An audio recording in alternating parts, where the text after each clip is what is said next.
What is up, everybody? Welcome to the first ever video podcast of the Fully Inflated Football Podcast. First time ever doing this thing, so we'll see how it goes. As long as this goes well and don't have any technical difficulties and you guys like it, this is going to be the scheduled content every Wednesday around 4 o'clock. I was a little behind schedule this week because I was polishing up that Madden roster on Monday.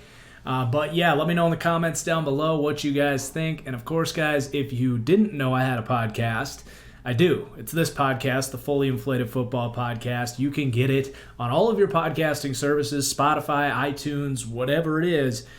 So if you're listening to it here, that's great. If you want to check it out on your podcasting services, feel free to do that as well. And leave a review if you don't mind. So we have a full show. I don't want to waste a whole lot of time before we get into it here. I will say if you want to support the show, support my channel, you can do so through my Patreon. We're going to have the first exclusive weekly picks over there on Patreon for my all-star level patrons. And we'll be going through the Patreon mailbag at the end of the show as well. Only patrons are getting into the mailbag this week, so that'll be fun. We're going to recap every game this week. This will be a little bit of a preview for our studs and duds that should be done on Friday. Really pressing to do that going out of town this weekend. So studs and duds might be shortened a little bit this week. We'll see about that. But yeah, let's get into it. I really don't have any heading topics to get into before we just go game by game here. There was one kind of thing brewing in my mind, though, as I was watching football this weekend. And I have, by the way, now watched every game from the weekend. Great first weekend of football. So excited that we got football rolling here with everything going on in this world right now. Very thankful for that. But the run game, man, the run game seems to be back alive. And we've heard it time and time again. Running backs don't matter. It's a passing league. And I've said that to you guys like beating the dead horse on that thing. And I still very much believe those things, right? Like, I'm not going so far in the other direction and saying we should start investing in running backs and we got to run the ball more and get away from the pass. Like, I still very much think what wins the most in this league is throwing the football. But you can look back to last year, and I started to think about this more because the more and more people said, stop running the ball, the run game doesn't matter, the more you see the Niners go to the Super Bowl, the more you see the Ravens, taking names all year long. You see these running backs starting to get paid again. And a lot of coaches on really good football teams investing in that running game. The Packers did it in the draft. The Chiefs did it in the draft. The Niners, the Saints, the Ravens. Like, all these top teams really want to run the ball. And I think it's kind of something we've heard before where when the league zigs, you want to zag. And the league is getting very small right now. It's very speed-oriented. We're seeing it especially on the defensive side of the ball. The linebackers are getting smaller and smaller. The defensive linemen are getting smaller and smaller. The defense is being called. The defense is being practiced on a week-to-week basis by each team are nickel defenses. So it does make some sense as to why we're seeing a little bit of a revival for the run game. So you might notice moving forward on this channel, at least throughout the season, we'll see how it plays out, but I'm shifting back, a little bit on the meter. Not all the way back. I still think, passing league, most running backs are not worth paying. Alvin Kamara is a player that we'll talk about later in the show that I think is going to play a big role for the Saints, who just got a massive contract. Inversely, Derrick Henry kind of looked like a plodding replaceable power back on Monday Night Football against the Broncos. So there's still a lot of room for those discussions about should you pay running backs, do running backs matter, but the run game as a whole is certainly making a revival, and we saw it alive and well from most of the top teams in the NFL this year that are, it's a theme that we'll continue to talk about as the show goes on. So now that that's out of the way, let's go game by game. We're just going to go through what happened, what I saw, some of my takeaways, whether it's players, whether it was strategy from the certain coaches, certain plays, all of it. We're just going to recap game by game. And I want to start with a victory lap here on the Jacksonville Jaguars, who took down the Indianapolis Colts. So last Thursday in my weekly picks, I did pick the Colts. However, I said that this tanking narrative, and I really got in depth on this on last week's podcast, kind of, calling people out for this tanking narrative for the Jacksonville Jaguars. because people are like, oh, they got rid of Leonard Fournette, this superstar, former first-round pick. They traded away Yannick Ngakoue. They traded away Ronnie Harrison, who was literally not that good. And people are like, oh, they're tanking. They want Trevor Lawrence. And I said immediately, I was like, I wouldn't be so sure about that. They've got a coach that's fighting for their life that they clearly like. And yeah, they've made some mistakes there in Jacksonville, but they got a quarterback in Gardner Minshew that they've done a good job to give him a chance to succeed. And just stay with me here for a second. I'm going to move my mic a little more in front of my face to make sure that that audio quality is the best. Okay. But yeah, man, the Jags are not tanking, not even in the slightest. What they did was get rid of guys that didn't want to be there so that they were able to build a culture and have a cohesive unit that all wanted to be on the same page here. They get rid of Leonard Fournette, who we saw last year. He actively hurt their passing game. Yeah, he caught a bunch of passes, but he doesn't make guys miss. He's not an explosive receiving back. He kind of dictated to your opponents that you're probably running the ball when he's on the field. And then they bring in an undrafted free agent rookie in James Robinson, who went off, who I was talking about last week. Gardner Minshew looked great. These receivers looked really good. These young defenders, C.J. Henderson, Caleb Von Chesson, this Jacksonville team is really building something. And I just want to take a victory lap on the fact that these tradeaways, like, this was not them tanking. This was saying, okay, Leonard Fournette, you are overrated as all hell. You want to get paid? Dude, how about you play half as close to the number 4 running back in the NFL that we're currently paying you to be? Ronnie Harrison, you haven't developed a lick since you came out of Alabama. Yannick Ngakoue, what did Yannick do for the Vikings on Sunday as the team's number 1 pass rusher?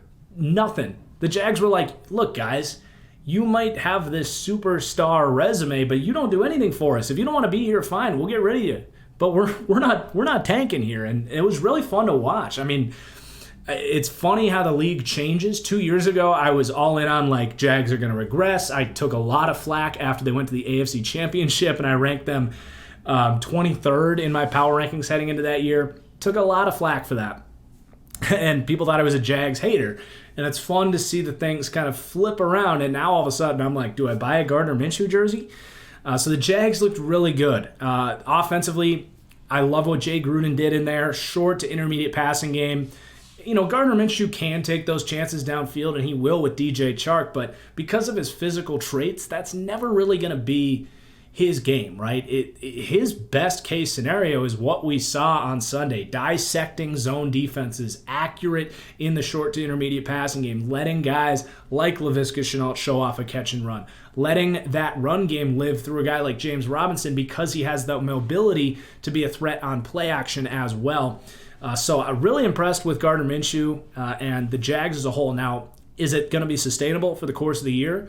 I don't know. We'll see. I think they're going to be a solid football team, kind of a below-average team. I don't think they'll truly compete in the AFC South, but I will say they're the only team that came out of this weekend with some steam. I mean, the Titans did in their division, I should say. You know, the Titans looked kind of lackluster. Houston's got a lot to prove against Baltimore this week, and they beat the Colts. So, you know, anything could happen. I'm not ready to say that they're a competent playoff contender, but I mean, man, the Jags with a total statement, knocking off the Colts. That is a team that had a lot of hype. Now, let's talk about the Indianapolis Colts here. I got to move my mic here one more quick time here. So I'm not really panicking on the Indianapolis Colts. I've talked about this heading into this year. At any of these teams where you have a new quarterback in place, whether it's a veteran like Rivers or Tom Brady for the Bucs, or even a rookie like Joe Burrow, this year is especially unique. Any year is similar to this, where you might need some time to get up to speed with your new weapons, but especially this year, when they had 3 weeks to practice instead of, two and a half months to practice with these guys, and they were only practicing against their own guys.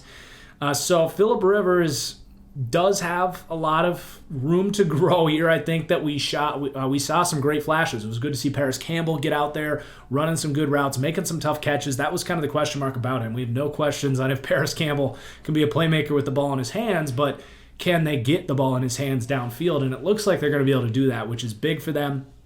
So I'm not ready to just ditch the Colts yet. I think they're going to figure a lot of things out. And Minshew really had all of the answers to the test. I think they came out pretty vanilla on defense. The Colts do traditionally do that. It's not a very exotic scheme. It stems from those Seattle covered 3 schemes. And Minshew came out very well prepared and just picked it apart. That Colts defense very much preys on you and waits on you to waits for you to make a mistake. And Minshew just didn't do it. So. The Colts got to go back to the drawing board, but on mainly on defense. I think offensively, it's just a matter of can Phillip Rivers develop that chemistry with these receivers to establish more of that consistency you look for, but also are the interceptions here to stay with Phillip Rivers? Like, we've seen this now for a couple years in a row, especially last year, where Rivers is just pressing. He tries to do too much, and he's a guy that's always been really good at dissecting defenses. He's always thrown picks, but in the last couple of years, he's really been pressing a little bit too much, and we saw it this week. Frankly, it should have been 3 picks. One got called back on 4th down. Caleb on Chesson dropping into coverage out of the edge spot. Kind of caught Rivers off guard. Granted, it was 4th down. He kind of had to make that throw anyway. But, I'm not going to panic on the Colts. Still a very talented roster. The last little note here is Marlon Mack. Brutal injury. I think it was an Achilles tear. I've never been the biggest Marlon Mack guy, but you never root for something like this. And he really showed some nice things last year, and he beat out Jonathan Taylor for the starting running back job in camp. And he looked like he was going to be that guy early in this game, but goes down with that Achilles tear. Just a rough couple of months, really, for Marlon Mack. I mean, man, you get your job basically replaced by Jonathan Taylor. He fights his ass off to maintain that job. But now he's going to lose that job to Jonathan Taylor, and he's not going to have a lot of momentum heading into presumably a free agency period here, because I can't imagine the Colts paying Marlon Mack. So let's move on to the Cleveland-Baltimore game. And I was wrong about this game for my score prediction. I did pick the Ravens to win, but as I pictured, Lamar Jackson was going to come out and do his thing. And I did say with that week 1 spotlight that they've had that Cleveland would be a little more prepared for that read option.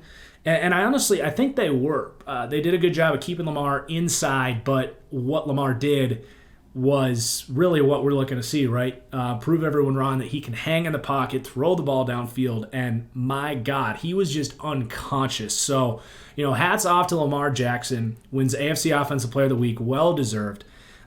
If that's Lamar for the rest of the season, Dyson defense is up downfield when the read option gets bottled up, the Ravens are going to be lights out this season because that roster is just loaded. That's really the only question you could have had about that team is, do they have that counterpunch? And they very much had it. I mean, he was finding Marquise Brown downfield. He was finding Miles Boykin downfield. Devin Duvernay was getting involved a little bit in the screen game, which is something I wanted to see. So, man, this Ravens offense is just getting started. They're going to take on the Texans this week. They're going to probably have a field day against that defense. And then they're going to go and take on the Chiefs week 3, which is going to be the ultimate test of can Lamar go, punch for punch with Patrick Mahomes. I can't remember a regular season game that had as much anticipation as that one, especially in the first month of the season. I mean, the Ravens and Chiefs are by far the 2 best teams in the NFL right now. I don't even think it's remotely close. That the tier gap between them and the Saints, Niners, Seahawks, Packers, it's a very significant gap. We get to see that matchup in 2 weeks. The only reason I say that is we're not gonna actually talk about that Texans-Chiefs game. It was almost a week ago today.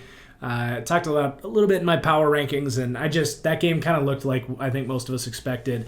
I would say Deshaun Watson showed some question marks there as far as his decision making, but he's done that throughout his career. Had some bad games. It just happened to be one on Thursday. Let's not panic about Watson. But the Chiefs looked unstoppable. Let's get back to Cleveland and Baltimore after I have this little sip of water. Real manly water bottle right there. So, Cleveland. Oh, man, where do I start? That was ugly. That was really ugly for the Cleveland Browns. they just browned their way to a loss. Turnovers, the fake punt, like Jamie Gillen just ran into a brick wall and fumbled early in the game. Now, the game was actually closer than it looked for a while. It was really close until Cleveland misses a field goal heading into half that I want to say would have made it, probably wrong about this, I think it would have made it 9-13 or 9-14 maybe, basically heading into half. But instead, Cleveland misses the field goal in typical Cleveland Browns fashion. And then Lamar gets the ball with like 40 seconds left at about the 45-yard line, right? His own 45-yard line, and he marched it down in 40 seconds for a touchdown drive, and that was just a dagger going into halftime. So I think it's easy to overreact. I think the Browns had tons of mistakes. The concerning thing here is this is what the Browns do, right? Like you think about the Patriots game last year when that was kind of an opportunity for them to come out and prove themselves and turn their season around, and they were fumbling the ball all over the place, turning the ball over, couldn't get any consistency going.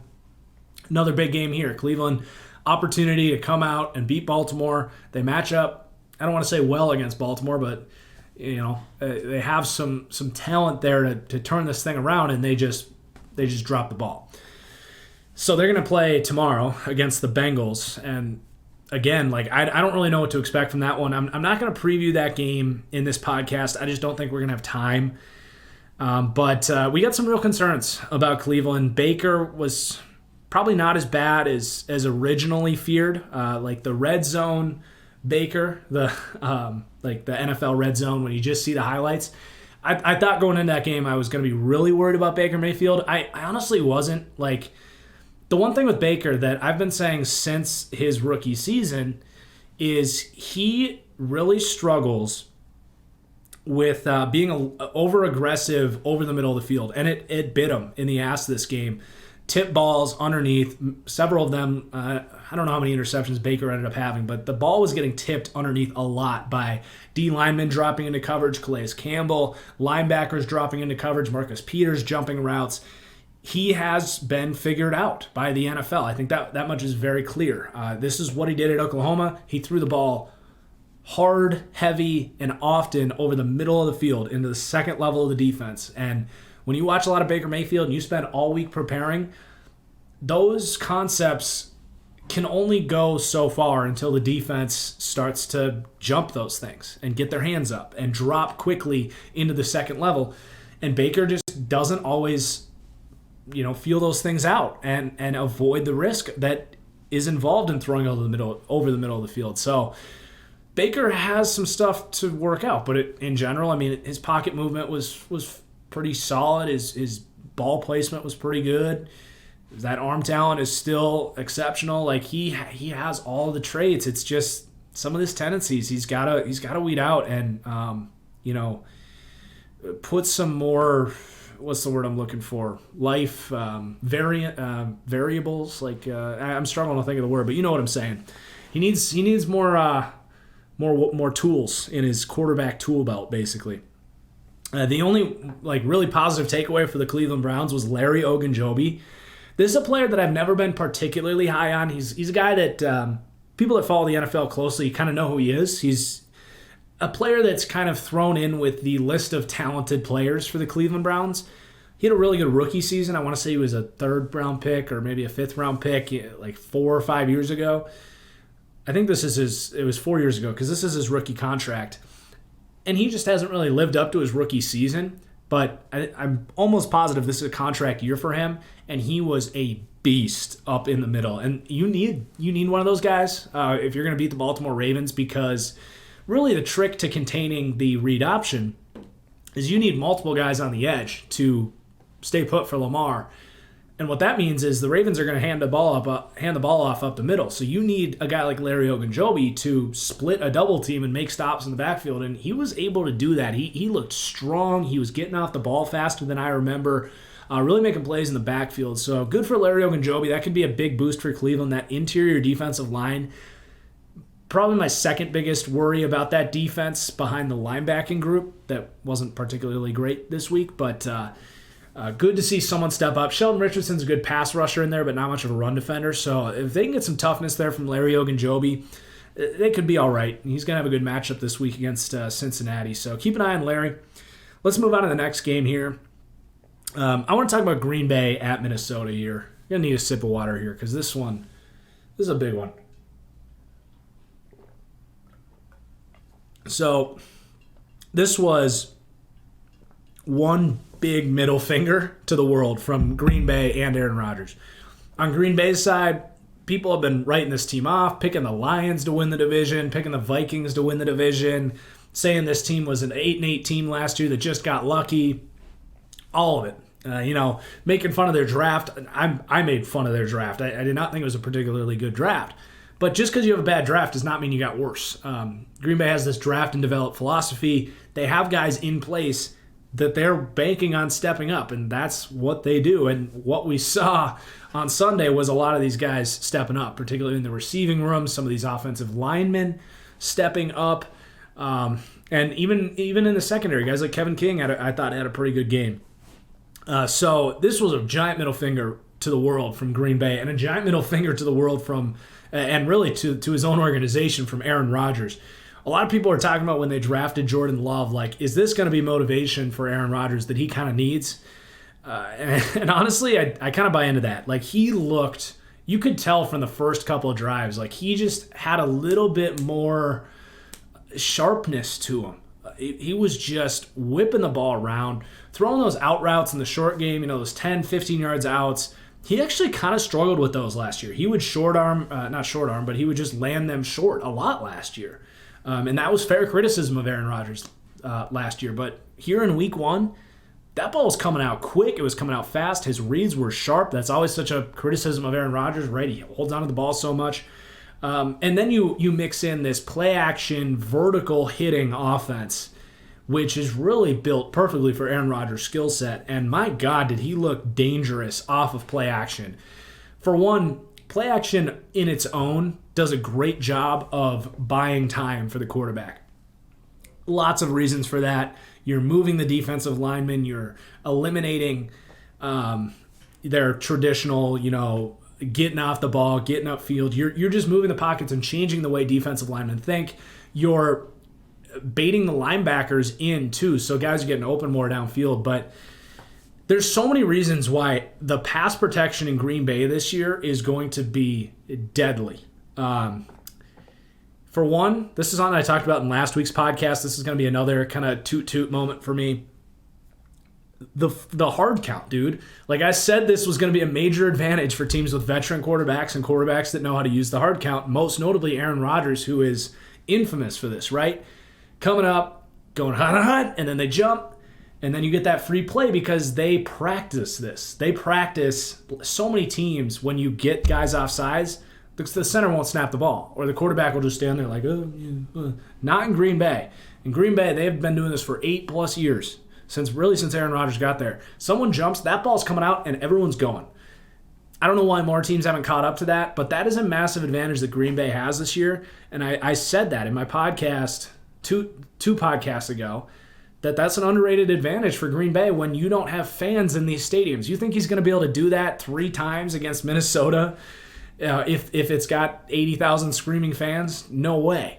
That really came into play. They got one free play that turned into a 40-yard Marquez Valdez-Scantling almost touchdown, and then they got 2 more free first downs off of this. Those were big game-changing moments, and I don't think that's going to change. Aaron Rodgers with the hard count is lethal, but that's just one thing that Rodgers did well. I mean, man, he was sharp and accurate, like we said, and you pair all of that.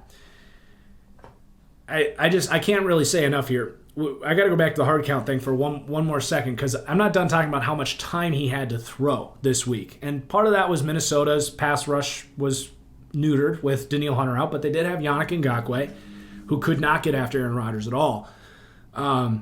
You pair an already good offensive line with a scheme that is beneficial to buying a lot of time with that play action, with then the hard count, which is going to help your offensive linemen, because these defensive linemen can't get that quick start, and the offensive linemen know when it's coming. That's a massive advantage for the pass rush, for the pass protection, if you really think about it. And then you add in his freaking pocket movement. Like, he is just a magician in the pocket.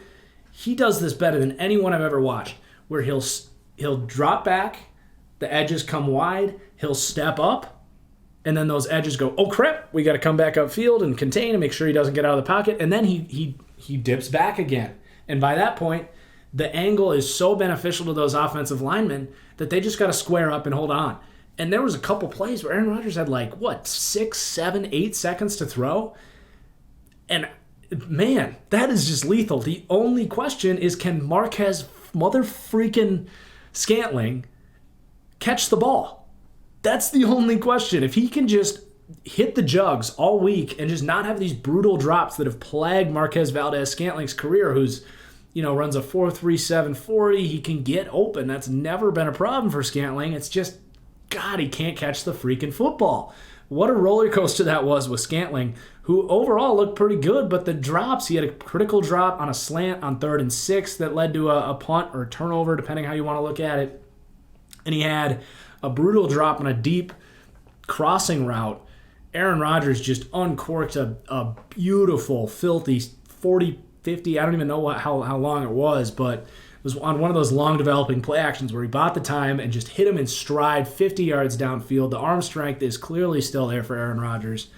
And Scantling just, short arms it and bricks it off his hands. It should have been a 70-plus yard touchdown. That's not going to show up on the stat sheet for Aaron Rodgers. But, yeah, man, the Packers' offense was great. And then I know I'm talking a lot of Packers here, but it's a big moment for that team because people were just shredding them all offseason and fading them. And they're like, really? You don't think we're the favorite to win this division? Like, have you seen the rest of these teams? We'll talk about the Vikings in a second. It's not looking pretty. As far as Green Bay's defense goes, I saw a lot of things this week too. People were like, yeah, but their defense played bad. That won't last because their defense played bad against Kirk Cousins. Did you watch the game? Up until kind of a one-play drive, they gave up one play before half that led to a field goal.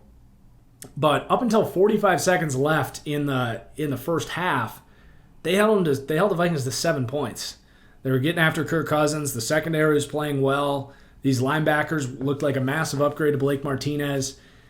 So, I mean, God, they effectively gave up 7 points that mattered. I mean, that game was already felt like it was over after a beautiful 2-minute drive from Aaron Rodgers. And then it was just, kind of garbage time, playing vanilla defense, keeping everything in front of you. The Vikings just kind of marched down, and to Aaron Rodgers' credit, he kept answering.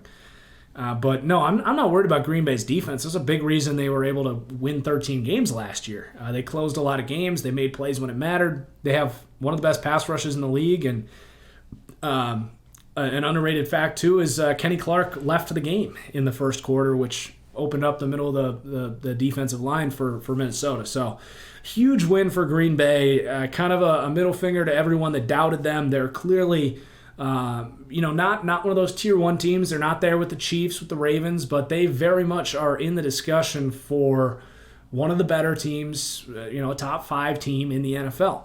Just like I said heading into the year that you guys gave me so much crap for. It's a really good football team.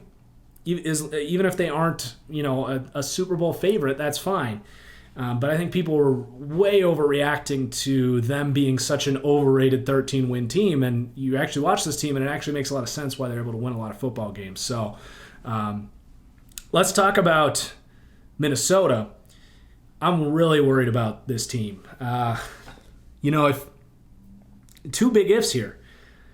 They got to get Danielle Hunter back fast because Yannick Ngakoue is not a number 1. I talked about it a couple podcasts ago after he got traded. I was like, he's not a number 1. You never want him to be that. But if he's opposite of Danielle Hunter, he's not going to get as much attention, and that speed rush off the edge can be valuable.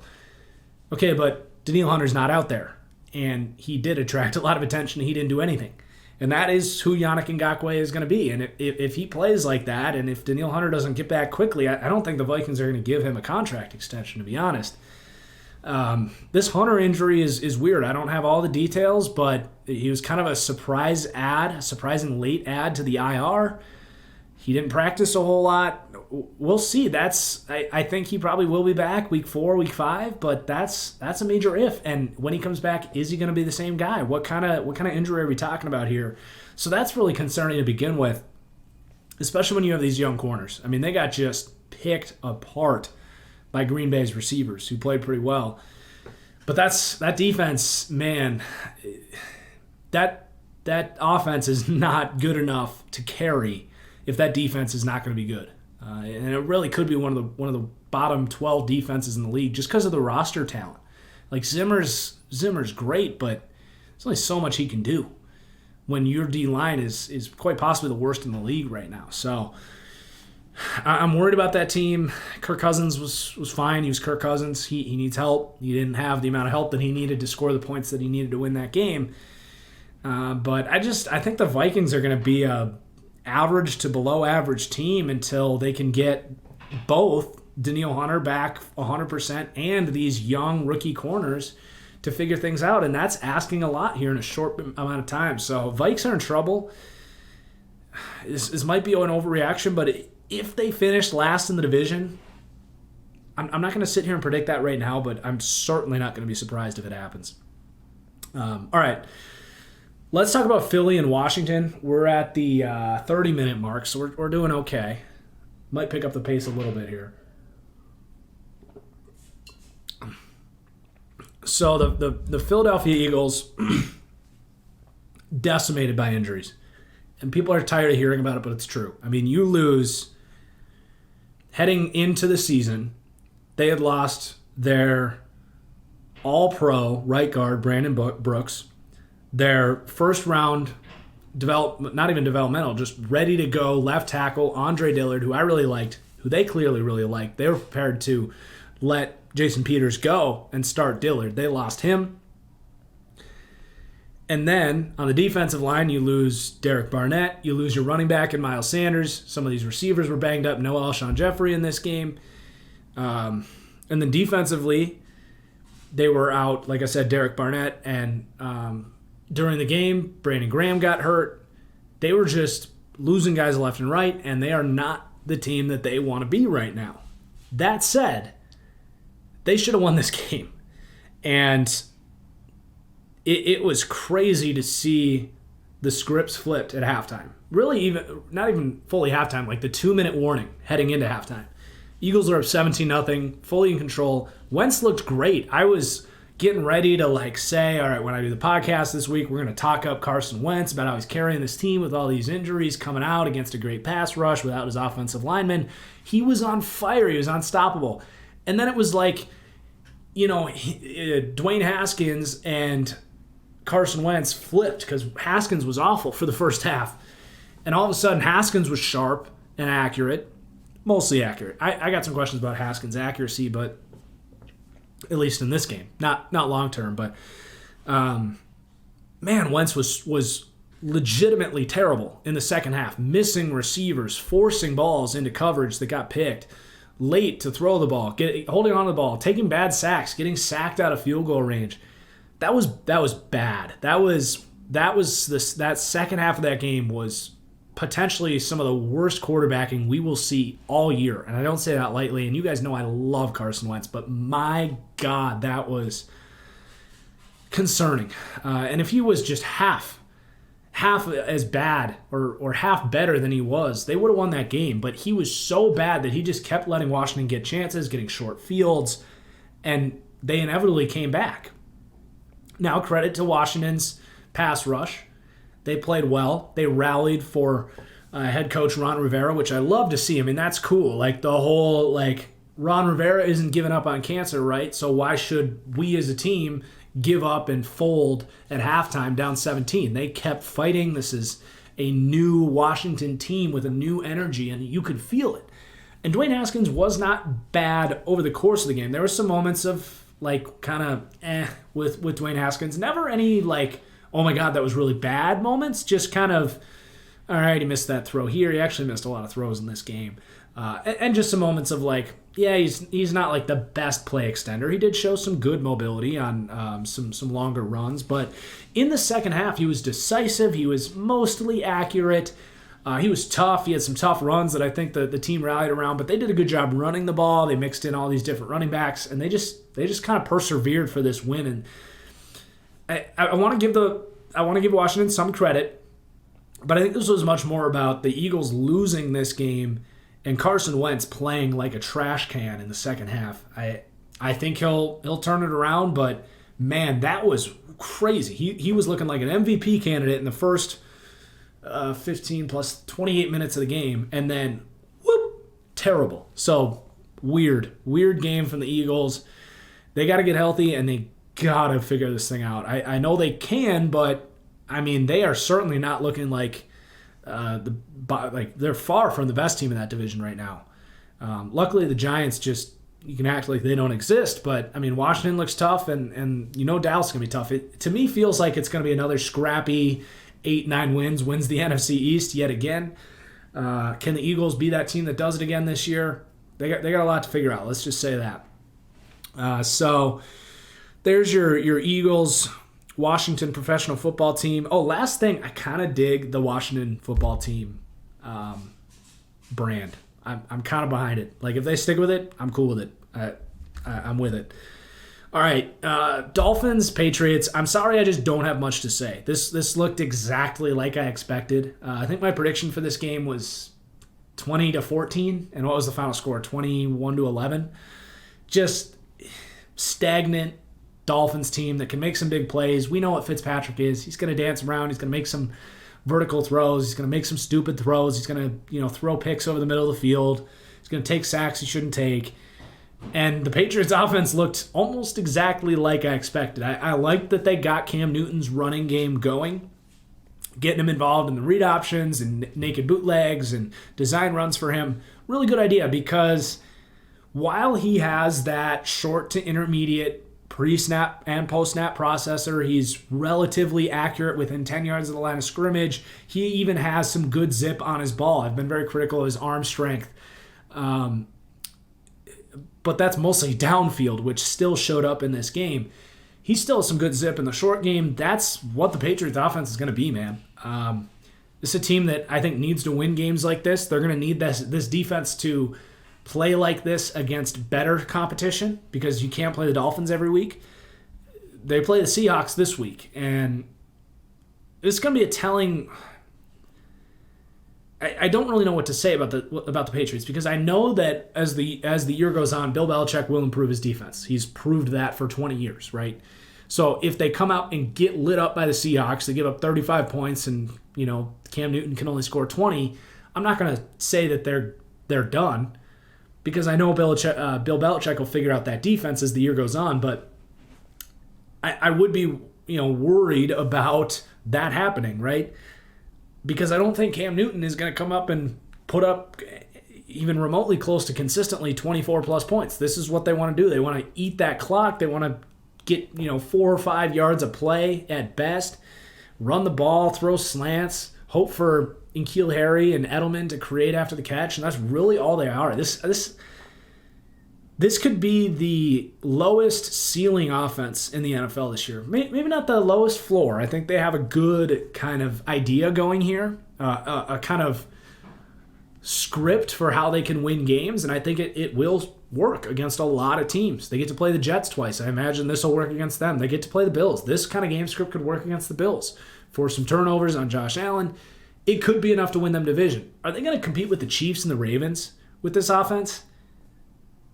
No, it's not going to happen. So I think the Patriots looked almost exactly like I expected, besides maybe using Cam Newton on a few more design runs than I thought. And the Dolphins, what are you going to say, man? They just don't have an NFL caliber roster still. They overpaid a bunch of free agents. I didn't love their draft.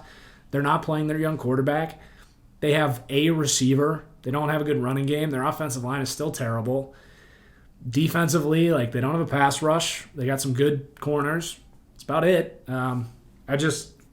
Dolphins aren't ready. I like what they're doing for the most part, but at what point, do we see Tua? And is it a good idea to play Tua this year? I lean no. I'm going to take an open slate when Tua sees the field. I would love to be wrong. I think Tua's a great guy, great character. Would love to see him stay healthy and be the next Drew Brees. I'm all for it. I don't think it's going to happen. My professional opinion is that Tua is going to be a bust, or he's not going to be a superstar. He's going to be a quality starter. I think he's got all of the traits, and he's accurate, and he's smart. As long as he's healthy, he's not going to be a bad quarterback. But especially here, I can't imagine him having, becoming a top 10 quarterback, a top 12 quarterback. I can't picture it. And I hope he proves me wrong, but just not excited about what the Dolphins got going on right now. They had some cute wins last year. They surprised some people as an underdog, but you have expectations on you. You have real expectations, and you got to meet them. And they're not gonna. I don't think they're gonna do it this year. Jets Bills. I don't want to spend a whole lot of time on this game. The Bills. It's very simple for me. It's a very good football team. There's no doubt about that. They were last year. I never said anything other than that. The ceiling for this team just depends on Josh Allen. And Josh Allen was mostly good in this game. But the problem is you don't get to play the Jets, who are fumbling and punting, going 3-and-out all the time, just basically, a free win. You don't get to play them every week. And when you're taking on, the Bills, they made the playoffs last year, right? That's great. You want to take that next step, right, Bills fans? When I criticize Josh Allen, you got to understand, I like Josh Allen. I really do. But we're taking that next step, right? We've surpassed being the Miami Dolphins here, where it's we want people to take us seriously. We want to be a good football team that can be a consistent playoff team. The Bills have passed that step, right? They're there. When I criticize Josh Allen, I'm not saying, oh, they aren't going to make the playoffs because Josh Allen. No, he's a fine quarterback. But the problem is his flaws are so exaggerated. That could very well hold them back from being a Super Bowl team. That's the criticism of Josh Allen, right? We're all trying to win a Super Bowl. And when you're fumbling twice a game, trying to do too much, when you're sailing easy touchdowns in the red zone on a consistent basis, like I said, you don't get to play the Jets every week. Those things become so much more meaningful when you're taking on other playoff teams. And that's what we saw last year. They couldn't make enough big plays and have the consistency on offense to beat the good teams that you need to beat to win a Super Bowl. So whenever I talk about Josh Allen being inaccurate or not doing enough, it's because I want to be with you guys, with the Bills fans on this. I want him to take that next step. I liked him coming out of the draft. But just like I said with Tua taking a blank slate with quarterbacks, yeah, I like Josh Allen coming out. I thought it was a great pick, and he's done a lot of things for this organization to get them to being a more consistent team. But you got to take that next step. If you want to be a franchise quarterback where we're going to pay you $35 million in a year, which is kind of the direction we're going here with Josh Allen, right? You keep talking this guy up, saying he's a really great quarterback. Well, you realize that means at some point it means you got to pay him $40 million, right? When that happens, you're going to lose the depth that they have on defense. You're going to lose guys like Cole Beasley and the ability to sign not Brian, I don't know if he started, but we all know the depth for this Bills team. And when they start paying Josh Allen, those things are going to fall off, and you're going to need Josh Allen to elevate the guys around him, and he's just not doing that yet. So that's the criticism of Josh Allen. This season is going to be all about what kind of development he shows, and can he weed out those terrible mistakes that were still there against the Jets despite being 80% really good. His pocket presence, his mobility, his ability to hit throws on the run, that's why I loved him coming out, right? That's why I had him as QB2 in that class. I'm with you guys, Bills fans. He is remarkably talented, and I think he gets more hate than he deserves, but some of that hate is justified when you see the way he plays. So I need to clarify some of that stuff on Josh Allen. Bills are going to be a 9-10 win playoff team, but if Josh Allen can weed those things out and really become a top 10 elite quarterback, they could be a Super Bowl team. That's what we want, right? And I don't see that happening here. Then we have the Jets. I mean, I really don't want to talk about the Jets. Do you guys want to hear me talk about the Jets? I mean, I'm officially worried about Sam Darnold. It's mostly Jet related, but he just hasn't shown that ability to elevate at all. So I'm speechless. How does this keep happening with the Jets? Not firing Adam Gase looks like a terrible mistake. I mean, it really does. This team just doesn't seem to be on the same page about anything, and they don't really seem to want to play for him. I I would make the move. I mean, I don't know who you're gonna dig. I mean, you could make Greg Williams your head coach and try to find some under the radar offensive coordinator to come in and change this thing up. But man, I rank them dead last in the power rankings. It's just ugly. It's just an absolute mess. Absolute freaking mess. They benched Pierre Desir, who was a free agent corner signing for them. It's just gross. I don't want to talk about the Jets. It's just bad. Hopefully they can turn it around because that's really all you can say at this point. Rams, Panthers. Super fun game to watch. Start to finish, probably the most fun game to watch. I'm trying to think if there was any other on here, but I think this take the weight of the game away because I don't think either of these teams, did I say Rams? I meant Raiders. Either way, start to finish, this was the most fun game. Let's start with the Panthers side. This offense looked a lot better than I expected, and Teddy Bridgewater looked a lot better than I expected. He looked comfortable. His footwork and pocket manipulation was just splendid, like spotless. Like that was a big reason I liked Teddy coming out was he kind of looked like Aaron Rodgers moving in the pocket. It's just the arm talent and stuff that is going to limit his ceiling, but man, he's got such great playmakers around him. They left some on the board too. Like DJ Moore dropped a lot of balls this week. That's kind of uncharacteristic.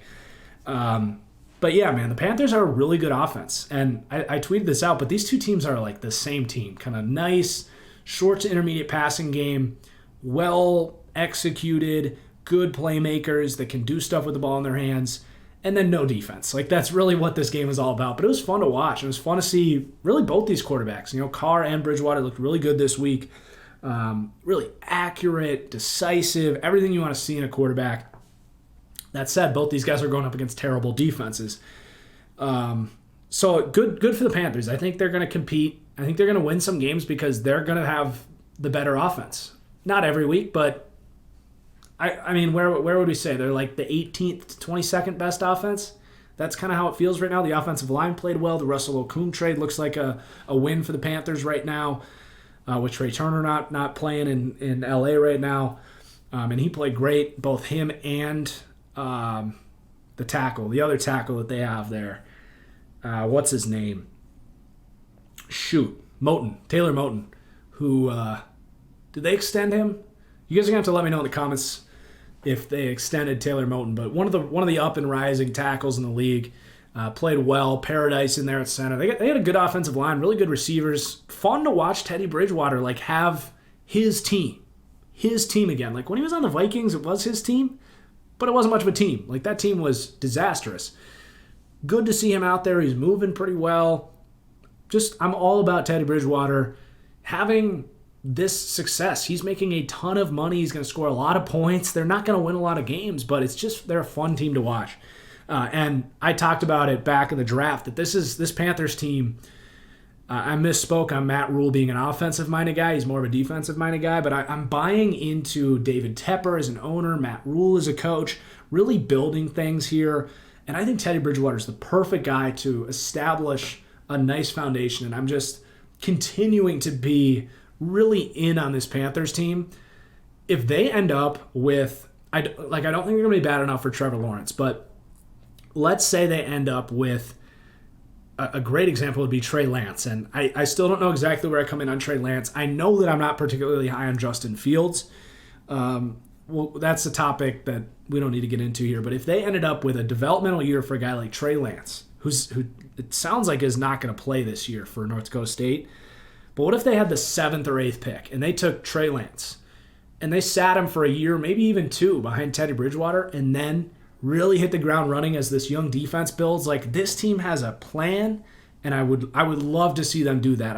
Even Justin Fields, like I could get behind because he does have all that talent, but if they go that route of taking a developmental high upside quarterback to sit behind Teddy, who looks like a really consistent, steady quarterback, I think that'd be a great strategy for the Panthers.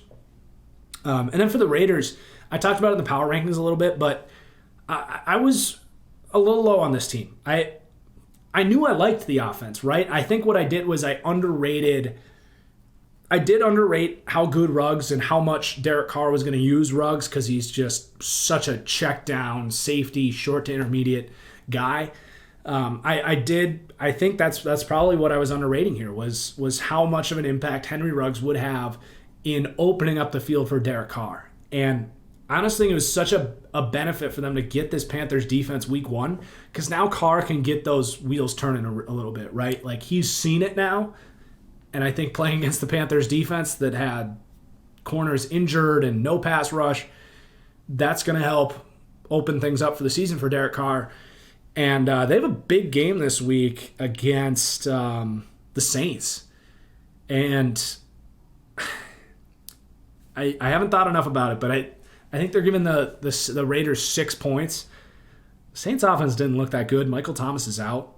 That could happen. And if the Raiders beat the Saints, I'm going to have to eat some crow because people are going to come at me. And I'm fine with it. I really like John Gruden. I'm happy for Derek Carr. I'm a little surprised if he becomes a top 15 quarterback again. But he has a great surrounding unit here. Quite possibly the best offensive line in the NFL right now.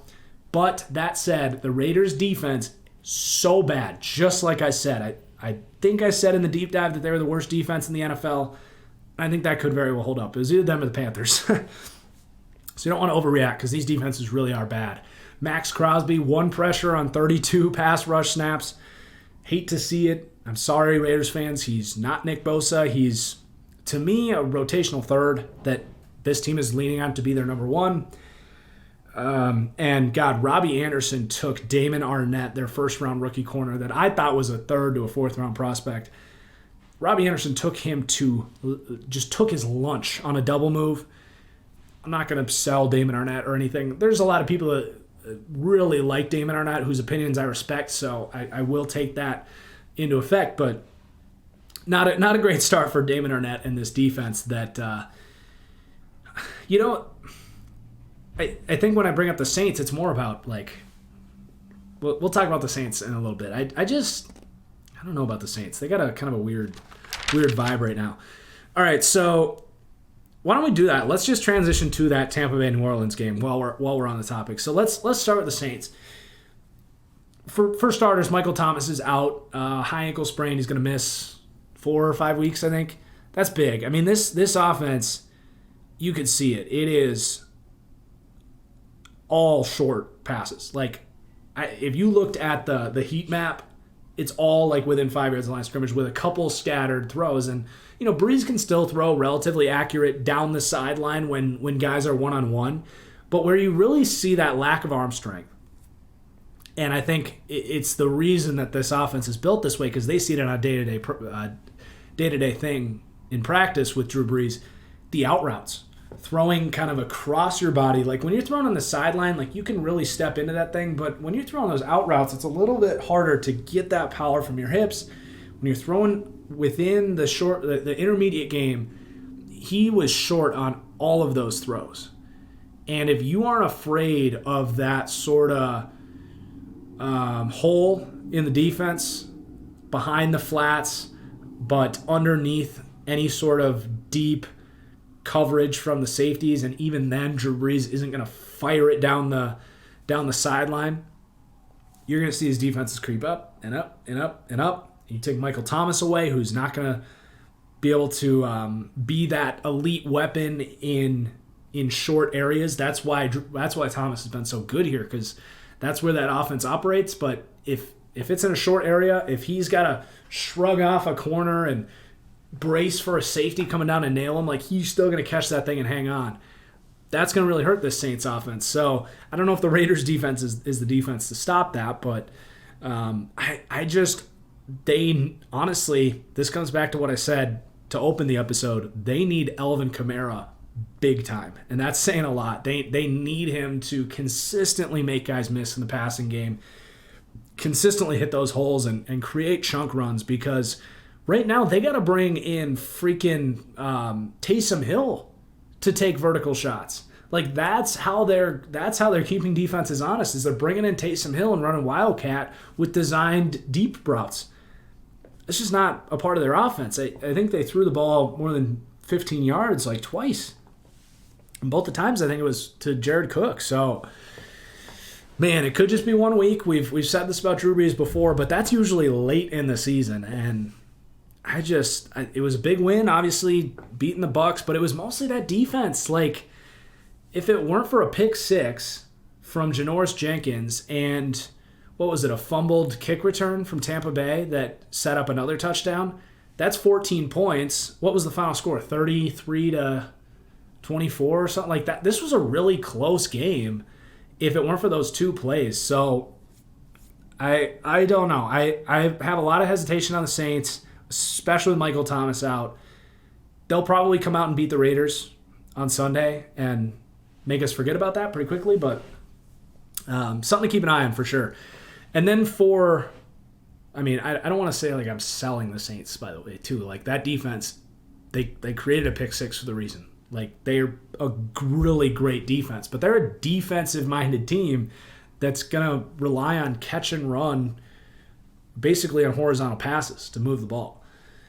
As for the Bucs, I don't want people to do this where we have this criticism of Drew Brees that I believe is justified. I think Drew Brees is showing some reasons to be worried. Tom Brady, you guys know I'm not the biggest Tom Brady truther here, but like, I'm going to call a spade, and he was throwing the ball pretty well. Like, the velocity on his ball, don't get that confused with Drew Brees. Don't get the Bucs losing this game confused with Drew Brees' lack of arm talent. Completely different quarterbacks right now. Tom Brady was looking to throw the ball downfield and was doing it at a very high level. The stat sheet isn't going to show it because there's two huge plays that the Saints defenders had to grab to break up the balls. That was probably 80-plus yards. Beautiful, lofting deep balls from Tom Brady where he stepped into it. He had zip throwing over the middle of the field. He threw a pick on a miscommunication to Mike Evans. That's exactly what I said, guys, was don't sell the Bucs early because they're not going to beat the Saints. I said that. I said that particularly him and Mike Evans were not going to be on the same page. I think I said that him and Chris Godwin would be because he's going to be there right in front of his face. But the downfield stuff, Mike Evans, more of a contested catch, ball placement type of guy. Didn't think there'd be a chemistry with them immediately. But as the season goes on, as they get more reps, I have a lot of confidence in this Bucs offense. You get Scotty Miller going. They're going to get my boy out of Minnesota that I can't think of his name right now. Yikes. Second name failure here. I can picture him. 5th round pick, Johnson. Something Johnson. Anyway, Johnson out of Minnesota. They're going to get him healthy. And, the running game was pretty poor here. They really wanted to run the ball this week. Ronald Jones, Leonard Fournette, Shady McCoy, it doesn't really matter. They're not going to get much from that running game. They're going to need Tom Brady to really get this offense in full rhythm, and I think they will. This might be. I need to think about this before I say it because I don't give betting advice if I wouldn't do it myself, and I'm trying to think. I would need to see the lines, but if you could get Tampa Bay at like plus 200 to win this division right now, I kind of like that because I think the Saints are only going to come down. I think the Bucs are only going to come up, and I don't think the Panthers will get in the mix. And God, Atlanta, I don't believe in Atlanta to get 10, 11 wins this year. So I might say that. I think I'm not going to predict them to win the division, but if you can get them at like 2-1, I kind of like Tampa Bay because I actually was really impressed with Tom Brady's velocity and his accuracy. And in this offense with these receivers, Mike Evans was banged up, by the way. In this offense with these receivers, once they get on the same page, it's going to work. And Tristan Wirfs was in his first game going against Cameron Jordan as well, which he's only going to get better as the season goes on. So I stay the course with Tampa Bay. I think they'll be fine. So we still have a handful of games here to talk about. We got 1, 2, 3, 4, 5, 6 more games. We're right at the hour mark, so we're doing all right. We're taking a little longer than I expected, but not too bad. So Arizona, San Francisco. I don't have a whole lot of notes on this one, to be honest. Niners were concerning. I think that's more of a, note their lack of production on offense. Note that the defense wasn't the same. And just see how things play out. I think losing Debo, losing Ayuk, like that was a big plan of Shanahan for going into this year. His prep was to get those guys going on what I'm going to call double Debos when they're healthy, getting those deep crossers going off of play action. But that hurt. The defense still figuring some things out. I think we did see the beginning of missing DeForest Buckner there in the middle. Kinlaw, not quite what Buckner brought to the table. But I think the Niners will be all right. I left them. I actually moved them up to third. Or no, what did I do for them? I moved the Saints above them. But yeah, Saints and the Niners, who are 3 and 4 in my power rankings. I don't want to overreact to week 1, but like you got your eye on those two teams. There's some reasons for concern there. And when Jimmy just, I've completely backed off at this point. Like about 500 days ago, heading into last year, I was like, Jimmy Garoppolo is going to be potentially an elite quarterback. Like his pocket movement looked really great. I thought he was more accurate than he's shown. Certainly, I thought his arm talent was better than he's shown. Like Jimmy, to me, is in that Kirk Cousins, Dak Prescott group of guys that need help. Like they're good quarterbacks, but when you take away their 2 receivers, they're going to struggle. So, Niners, I think, will be okay. I still have a ton of respect for Kyle Shanahan. He'll get back to the drawing board. The Cardinals have actually played the Niners pretty tough. So, as for the Cardinals, huge win, just like from a mentality standpoint. Like the Cardinals, that was just a huge way to start their season. I'm all about the Cardinals doing this. I have MVP bets on Kyler Murray. I've told people to do that. So I'm all about this. I don't want to act like I wasn't impressed by the Cardinals, but I did pick the Cardinals to win this game. Pat myself on the back on that one, I guess, but they look great. Kyler was really good with his feet. They didn't really open up the passing game, though, right? They're still doing this short passing game thing. I think that's mostly because you're going against that Niners pass rush, which is terrifying, especially when you have an unproven offensive line. But Nuke Hopkins looks like he is going to be so good with Kyler Murray. I mean, he's good in catch and run. Like, that's an underrated aspect of Hopkins, is he's really good at catching a screen and getting upfield for 10 yards and making a guy miss. Obviously, his hands and just ability to get open, like all of it. And then I've also talked about one thing he did so well with Deshaun Watson, and that was finding and working back to the quarterback when they start scrambling. I think these two guys are, going to be 3-4 years of just a legendary connection. So that was huge. Like that was everything we hope to see there from Arizona with Kyler and Hopkins. And now that they got this one out of the way, I think they can have some more confidence to maybe push that ball downfield a little more. I understand why they didn't do it against the Niners. I totally get it. Like that pass rush is something else. So especially when you don't have much of an offensive line. So they did what they needed to do to beat an injured Niners team. Let's not overreact, but big plus for the Cardinals and some red flags there for San Francisco. Chicago at Detroit. Fourth quarter, Mitch Trubisky looking like 2 years ago when this team went to the playoffs. Mitch is good. Like he's actually a good quarterback when he doesn't think. Problem is that's not a sustainable way to play quarterback. This is kind of in there with Mitch. Like he can turn it on. He can get hot. He can, have that kind of not chip on his shoulder, but kind of unconscious mentality where he's like, come out, snap, find an open receiver, like just run the play. The problem is first, second quarter, when he's coming out with a game plan and the coach is asking him to go through his reads and make the right decisions, that's when you get bad Mitch, and that's just not sustainable. But if they can make defensive stops, stay in games until the fourth quarter, they could win 8, 9, 10 games with Mitch playing like he did.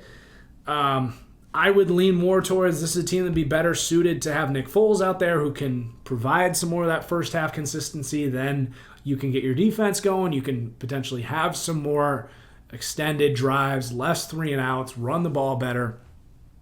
I don't know. Chicago's this is a big win for them. Like that was a huge comeback for them. They have an opportunity here because Detroit will stay relevant, but I actually think that Minnesota's going to fade here, and they can compete with Green Bay. So I think Chicago is really the biggest threat to Green Bay in that division. That was a huge win for them to go on the road and get that It's just going to be a matter of consistency on offense for them. And Allen Robinson demanding a trade, kind of unfortunate for that locker room. Like, he's your best offensive player, and you just won, and you would hope that he wants to be there for it, but he clearly doesn't. Maybe they can work something out. It sounds more that he's just angry. I feel like I've been sitting there talking like this entire podcast. Let's slide a little bit so I don't do that.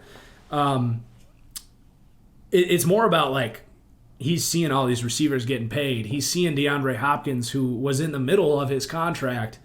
Arizona's like, yeah, we'll pay you more money. It's more about that. I mean, Chicago doesn't have the liquid cash to really do that. Well, they probably have the cash, but they don't have the cap space to really do some of those things. But yeah, I get it. He's frustrated. He's like, I'm kind of getting underutilized here, and you're kind of screwing me over financially. Can I get some money? That's kind of what he wants, I think. As for Detroit, I mean, they played really well without Kenny Golladay. I had picked the Bears to win this game, and I said on Twitter once Kenny Golladay was ruled out, because I think he's such a big part of that offense with the way Stafford plays with the vertical aggressiveness. Without him, it's just not the same offense. So I was impressed for the most part with how they played. Defense is still not very good. But God, what a just tragic way to lose that game. They had it. They had the win. It was going to spark some life into their season, but it's just another close game loss for Detroit. DeAndre Swift drops the ball in the end zone. I think he'll bounce back, but he's going to have to live with that one. Not much to really say, man. I mean, Detroit's one of these middling teams that needs to win games like that if they're going to be a playoff team. So that, I think, is why it hurts so much, is because I think everyone in that locker room knew that, and the fans know it. Like, this isn't a team that's going to come out and win a lot of games by a lot of points. Like, they are going to be in a lot of close games, and they need to, when they get those opportunities, they need to capitalize on them. And it's been a problem for this team. Let's do Seattle at Atlanta. My God, did Todd Gurley look bad? Like, I don't want to keep bagging on Todd Gurley, but looks slow, not explosive. His body language is just kind of moping around. Didn't make anyone miss. Didn't hit holes hard. Just, I feel bad for him because it's not something he could have controlled. And when he was in his prime, he was clearly one of the best running backs of the decade. Just so explosive and good receiver out of the backfield. It's just, he's not that guy. He really is not. And he was another example of this running game thing. Like, they really wanted to get this run game going. They still have some of the remnants of that Kyle Shanahan outside zone mentality here. And it just wasn't there. Ito Smith isn't that guy. I don't know if they would bring Devonta Freeman back or what, but Atlanta just, they couldn't get much going in the ground game. And I do got to take some things back. I said that Matt Ryan was mostly garbage time when he moved the ball. That's actually not true. I actually think it was a little overstated how much Seattle won this game, or how much of a blowout this was. I think Russ's performance itself was a little bit overstated. Obviously really good, but I don't know where the 20 EPA came from on Russell Wilson's day. I thought he was really good. He was really accurate, made some big plays. But the first half, it was a lot of screen game, a lot of running from Seattle. Not a lot of running. I like that they're opening up the offense. And I don't want to bag on Seattle. We'll talk about them in a second. But Atlanta did move the ball in meaningful football. They were a lot closer in this game than I think people realize. It wasn't until the fourth quarter that Seattle really pulled away. Atlanta was kind of in it until about halfway through the third. Julio Jones beasted. Ryan was accurate, as he always is. Calvin Ridley looked good. The offensive line was fine. Atlanta will be able to move the ball. It's just this defense that was, we said it going in. If this Atlanta team is going to be relevant at all, they need big steps from this defense, and they clearly didn't get it this week. Now, Russ put it on him pretty good, but, you just are going to have a hard time when Matt Ryan's your quarterback, who's really good, right? But Matt Ryan's not a guy that I consistently trust getting in 35-point shootouts. It's just not the best case scenario for him. And a defense that will, I think, consistently give up 35 points like we saw. Definitely a team that, is good for fantasy football, though. I made some money in daily with that Matt Ryan Ridley stack. But yeah, for Seattle, like I don't want to like plant my flag that Russ's day was overstated. He did win Offensive Player of the Week. I thought that Aaron Rodgers' performance was a lot more impressive and statistically better than Russell Wilson. There was one really nice drive in that moment that I described where Seattle kind of took over the game, took that I think it was they went up 16 on this drive. Russ had just a beautiful across field throw to the opposite side. Like, I mean, Russ is incredible. But I think his day was slightly overstated. Like, he was really good. It wasn't like this all-time great quarterback performance that some people said. So we got just 4 games left. Chargers, Bengals. This game got me kind of wound up, despite how kind of boring it was to watch. Low scoring, ugly game. Bengals should have won this game. Bengals really should have won this game. Chargers played great defense. The defense is still good despite the Derwin James injury. That pass rush matched up really well with Cincinnati's offensive line. That is still a clear worry here. But I really only want to talk about the Bengals here. Like, Josh Kelly looked good for the Chargers. Mike Williams is a beast. If he could just get consistent quarterback play, I think he could climb into that Kenny Golladay, Mike Evans range of really good, big body possession receivers that can separate. Let's talk about the Bengals, because that's all I really want to do here. Who lost this game? First off, Jesse Bates, my guy at free safety there. I've been waiting on him to kind of break out for a while now, and he was awesome. Awesome. Getting to the sideline, trying to break up plays. A big hit on Mike Williams. Most receivers are going to drop that ball when you get over and light up guys. They threw the flag. It was not a flag. He led with his shoulder. So Jesse Bates looked good at free safety, but this was all about Joe Burrow, right? His NFL debut. He played pretty well. He missed some throws. He missed a wide open touchdown in the late third, early fourth quarter. I think he'll get those back. He's one of these guys that I don't want to say you question his vertical accuracy, but because he doesn't have that elite arm strength, you do wonder a little bit. And it showed up in very rare spots at LSU. He really had a consistent season in his final year, but it showed up in little spots where, like, he did have to put just that little extra in when he's throwing 30-plus yards. And I do wonder, like, how good is that deep ball placement going to be over time? It was crazy good at LSU. I don't want to make this statement that it's going to be bad, but he did miss a throw. It's something we're going to monitor as the season goes on. Again, no worries at this moment about his deep ball.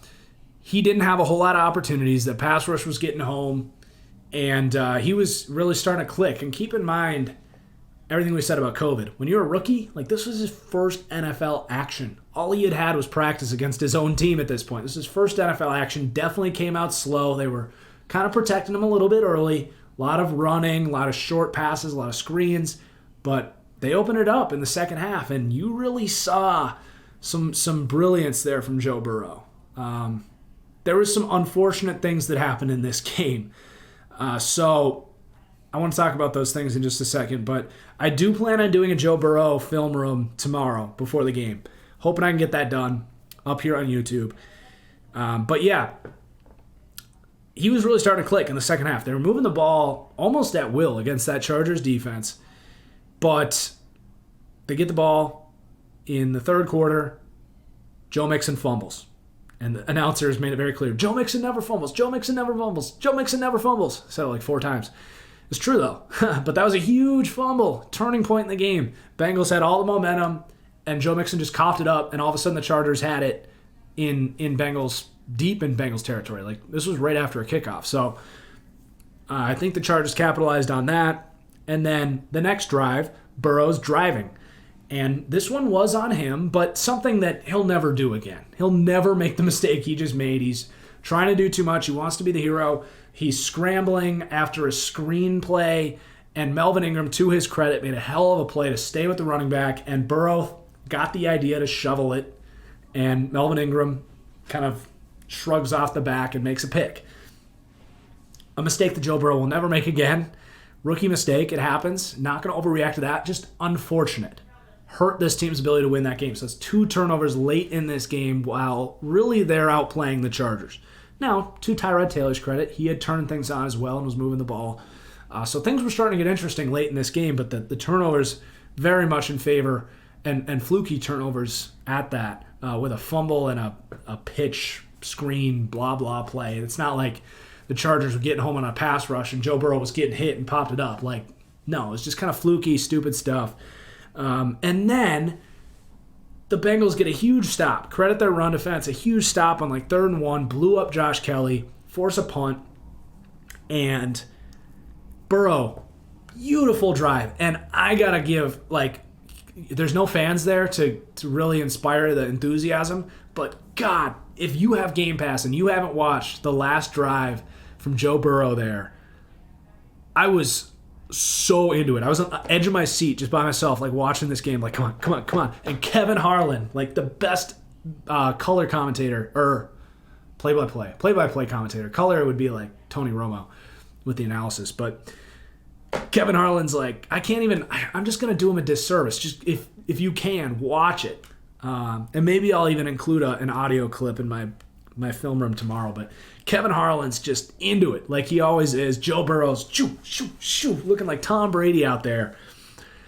And, God, I've shown some hesitation on Zach Taylor, right? And said he could be the worst coach in football because I just wasn't inspired by what he did last year. What a boneheaded, moronic, Jason Garrett type call. Beautiful drive. Like, Bengals, all the momentum in the world. This is the play after A.J. Green effectively caught the game-winning touchdown, right? And they call a push-off. It was a push-off. Would I have thrown the flag in that moment? I probably wouldn't have had the balls to do it, but 7 seconds left. On the 3-yard line, you're 3 yards away, down 3 points, right? 7 seconds. You got Joe Burrow. You got A.J. Green. You got... what's his name? Auden Tate. I don't know if he was playing, actually. I don't know. I don't remember seeing him. But worst case, throw a fade to A.J. Green. You got 7 seconds from the 3-yard line. They were out of timeouts. But come on. They kick the field goal and they miss it. That's a whole different thing. But the fact that they didn't take a chance from the 3-yard line with 7 seconds. Like, I want you guys to just think about that for a second. To throw a fade. Close your eyes and picture this. I'm going to count 7 seconds. 1, 2, 3, 4, 5, 6, 7. You can't snap the ball, throw a fade in that amount of time. I mean, come on, Zach Taylor. Are you just afraid it was going to get picked off? I mean, what are you afraid of? You think you're going to go win the Super Bowl this year? What are you playing for? Like, you had all the momentum. I think they took a huge moment away from Joe Burrow there. Could have been such an exciting way to start his career. Looked so good in the second half.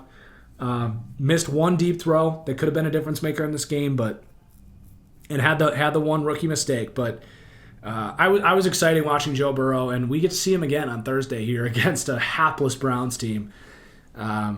I'm not ready to make a pick on that. I really am not. It's a tough game to predict. But if you're a patron, you'll get my pick on that on Patreon tomorrow. So there's your Chargers-Bengals game. 3 more to do, and then we still got to do the Patreon mailbag. So I'm gonna really pick up the pace. I know I keep saying that, but Tennessee, Denver. I thought Drew Lock looked pretty good. I don't know what I fully expected. I didn't think he'd look bad, but I didn't think he'd look amazing. And he looked a little better than that. Like, he moved really well. I thought he got out of the pocket really well. Was pretty accurate throwing on the move. That's promising. Did miss some throws. I think he's going to be okay. He's going to get Cortland Sutton back. Jerry Jeudy. God, that guy just moves in fast forward. The routes he runs, I think he's the best route runner in the NFL. He very well might be. He had the drops, which are unfortunate. Hopefully you can weed those out. I want to say he had like 7 or 8 drops at Bama. I mean, if he weeds out those drops, he's going to be something else. I mean, I don't know how he ran his 3-cone was so bad. I don't understand how that's possible. This is the quickest human I've ever seen in my life. He just changes direction like I'm moving my finger right now. It's just something else. So they're gonna get Courtland Sutton back. That was a tough Titans defense. I thought Drew Lock played all right. They were really close to winning that game. The defense is fine, but they're not going to be the same without Von Miller. I don't think this is going to be the year for Denver, but I was sort of encouraged by Drew Lock. I'm going to need to do a Drew Lock film room on my Patreon soon to really get into what we think about Drew Lock. And then for the Titans, they kind of looked like I expected. I predicted a scrappy 21-14 win or something. That basically is what it would have been if it weren't for Gostkowski's field goal woes. But the Tannehill regression was there. He was missing throws on those vertical routes that he was so accurate on, and I'm sure he'll be more accurate moving forward. But the Tannehill regression, Titans fans don't want to hear it, but this is still Ryan Tannehill we're talking about. And he was the most efficient quarterback in the NFL last year. If you seriously think that's going to sustain and that this team is going to be able to repeat that, I got some bad news for you. Ain't going to happen. And Derrick Henry looked like a walking trash can for most of the game. You know, good run to get them into field goal range down the stretch, but for the majority of the game, Derrick Henry's getting blown up in the backfield by what's his name? Josie Jewell blew him up. He just wasn't making guys. He obviously doesn't make guys miss, but he wasn't running guys over. He wasn't putting that stiff arm on. He looked like Bo Scarborough. He looked like an undrafted free agent power back out there, and they just gave him $12 million plus a year. So Tennessee is in a position where they can win that division, and they have a tough defense. I'll give them credit, and they're only going to get better as the year goes on defensively, I think. But I guess that game just kind of looked like I expected, so I don't have huge takeaways. Then we got Dallas at the LA Rams. McVay's got a new wrinkle, right? This hurry up, hit you at 1,000 miles per hour offense. The run game looked really good. I thought Mac Brown was clearly better than Cam Akers. I wasn't the biggest Cam Akers guy coming out of Florida State. He looked fine, Cam Akers did, but I think this is Mac Brown's backfield as the number one running back as we move forward. He's just got more power, more assertiveness. I think he's better in the receiving game, better pass protector. Another game where it was wow, the run game kind of coming back to life, right? The Cowboys have this great pass rush, right, that everyone's talking about. Aldon Smith was good in this game. They got Everson Griffin. They got DeMarcus Lawrence. But the Rams were if we just run it a bunch and use that run to stem into play action that you have no idea what you're doing, we can make this thing work. Van Jefferson looked good. Robert Woods looked good. This is, I think, very quickly becoming the most underrated receiving core in the NFL. I can't think of one that would be that at the moment, ahead of the Rams. I mean, Robert Woods is just super steady. Cooper Kupp, just a beast. He reminds me of Larry Fitzgerald. I know that it's dangerous to say, but just so sure-handed, tough after the catch, run blocks, well worth that contract that they paid him. I might catch some flack for saying he looked like Larry Fitzgerald, but other than the spectacular catches in traffic, very similar player, I think. And then you add in Van Jefferson, who had a beautiful catch down the sideline. He might not have the volume, but I loved him coming out of Florida. I thought he was one of the most slept on players in a deep receiver class. I really liked him. I thought he was a borderline first round talent that they got in Van Jefferson, who stole a show at Hard Knocks too. And then defensively for the Rams, this is the modern defense, right? The Chiefs have this model where we realize in 2020, we're probably not coming up with a bunch of 3-and-outs, right? Quarterbacks are too good. The rules lean offense. The coordinators are too good. But if we could have guys that Aaron Donald and Jalen Ramsey who just debunk your plans, where Aaron Donald can blow up a double team, Jalen Ramsey can come down and just blow up a short pass, or even have great acting on a huge play at the end of the game. Say what you want. Ramsey did get beat. The Cowboys very well could have won that game if they make that kick and then they go into overtime. But say what you want, like that was good play by Jalen Ramsey. You can argue on, the James Harden thing, on are you a scumbag if you just flop all the time? Sure, but I mean it won him the game. So I mean, really, what else do you want to say? Jalen Ramsey was phenomenal all night against superb receivers. You got to keep in mind he's going up against Amari Cooper, who was super quiet, Gallup and CeeDee Lamb, best receiving core in football in my opinion, behind the Chiefs, who are just, including Kelsey, but just receivers. Like, you want to talk receiver versus corner, Cowboys, that's my pick for best straight up just receiving core. But that's the modern defense. It's a thin defense, but get guys that can make plays, get opportune stops. That's Aaron Donald, that's Jalen Ramsey, and it was enough. I think the Rams are going to be a really good football team. They're in the hardest division in the NFL. That NFC West is shaping up to be so tough. But I was higher on the Rams coming into the year, and I think they looked probably a little better than I thought, but I did pick them to win this game, and they came out and took care of business. I will say, I think they really caught Dallas off guard with their offensive game plan. I don't think Dallas was ready for these hurry-up zone runs. Like, the Rams just came out physical, punched them in the mouth, and I think from that moment the Cowboys were like, whoa, weren't expecting that one.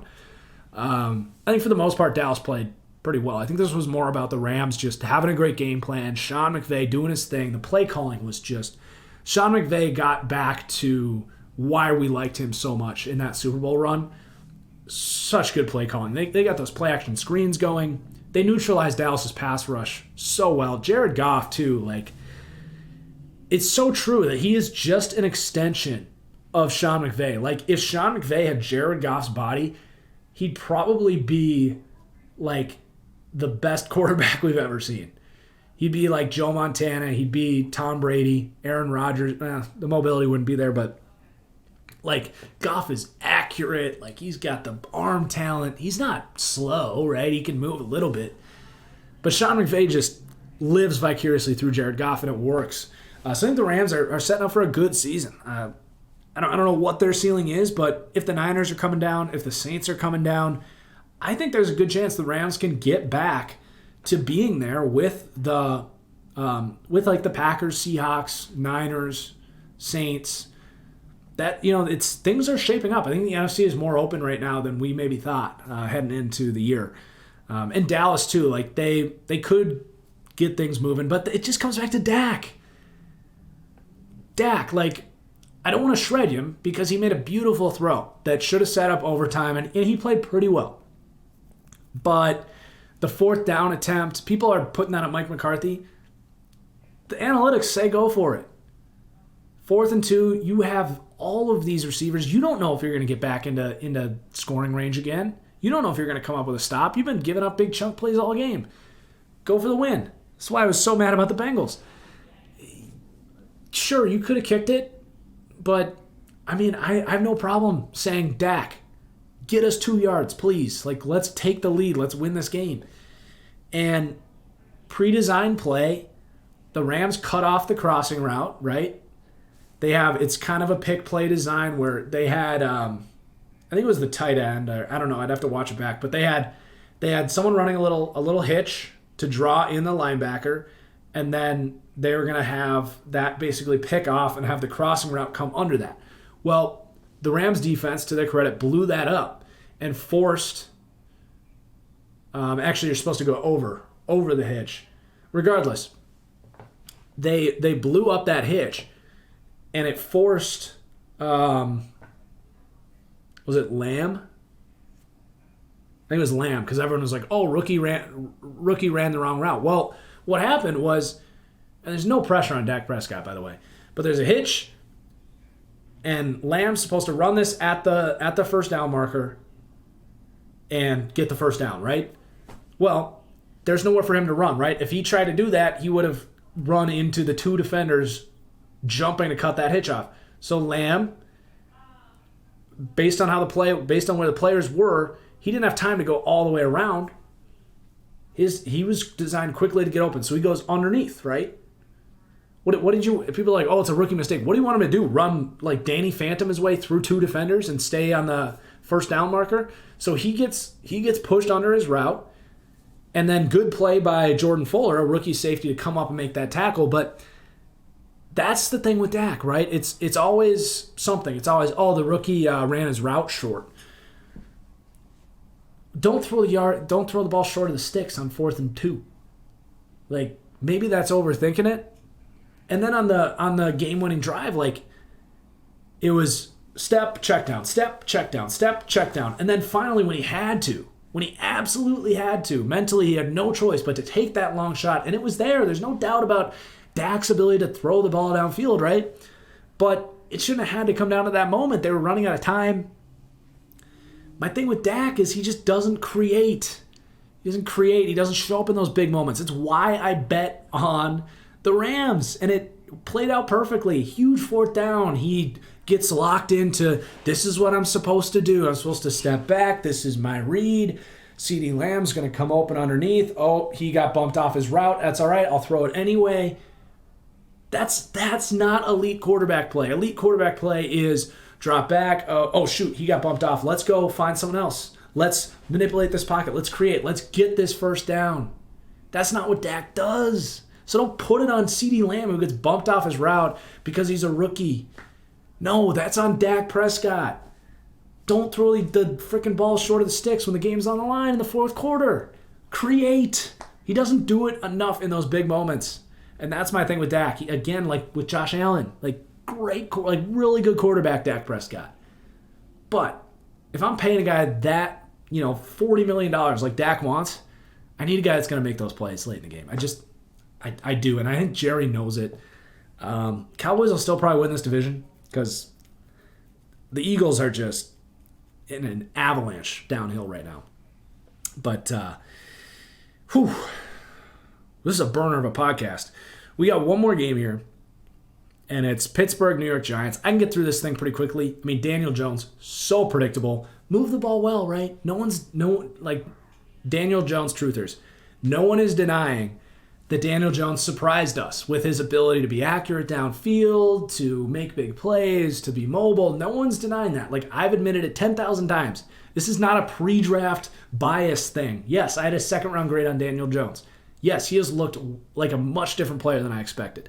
My pre-draft comparison for him was Ryan Tannehill. Well, Ryan Tannehill was like super conservative and never made those big plays.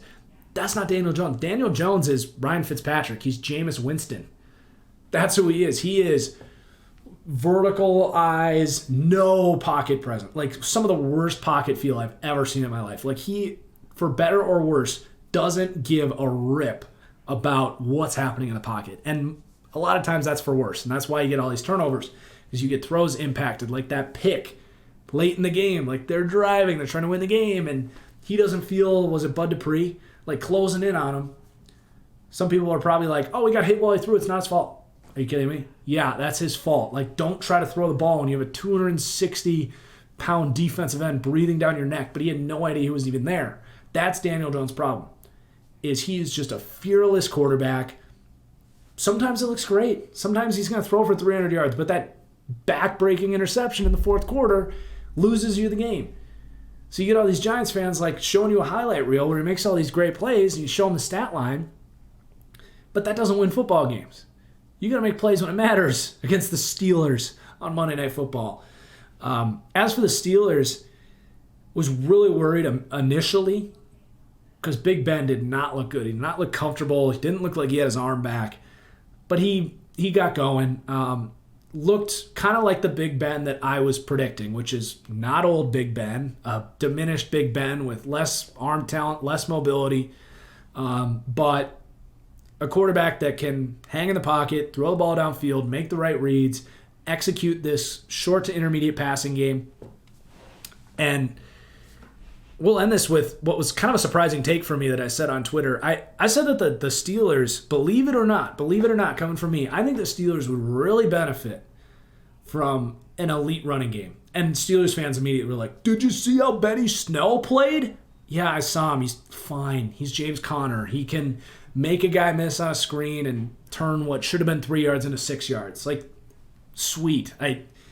That's fine if you have like this extremely explosive passing game and the run game doesn't need to be a big part of your team. I think that an elite running game, when you have a defense like the Steelers has, can actually be really beneficial. We've seen that before, right? Like the Seahawks of old, those Broncos teams that won with Peyton Manning, like not necessarily explosive passing games, but they ran the ball really well and played elite defense. And I think you can still do that, especially with this kind of reshifting towards the run game. But I do think at some point you do need an elite running back to have an elite run game. You can have a really good run game with James Conner, but even then it's like he's not explosive, right? Like I'm talking about getting chunk plays and having explosive offense through the run game. You don't have that. Now, maybe Anthony McFarland can emerge as that guy. I did like Anthony McFarland out of Maryland, but that's asking a lot. So they got James Conner hurt right now. I would maybe looking at putting Conner on the IR as like a 3-week trial for Devontae Freeman.